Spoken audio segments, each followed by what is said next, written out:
गोपालगंज बजरिया में बसावा बेचाला जी।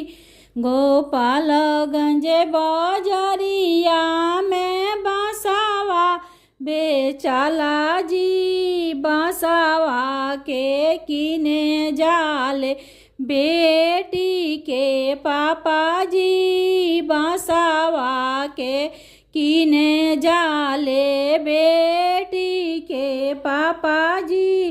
बसावा ले आई पापा मड़ावा छवनी जी। बसावा ले आई पापा मड़ावा छवनी जी। मड़ावा के आसे पासे बैठी मनावा मारी जी। मड़ावा के आसे पासे बैठी मनावा मारी जी।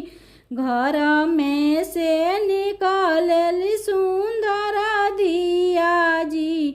घर में से निकलली सुंदर दिया जी। पूछे लगली काहे पापा बैठी मनावा मारी जी। पूछे लगली काहे पापा बैठी मनावा मारी जी। सब धन देनी बेटी फाटेला करे जी। सब धन देनी बेटी फाटेला करे जी।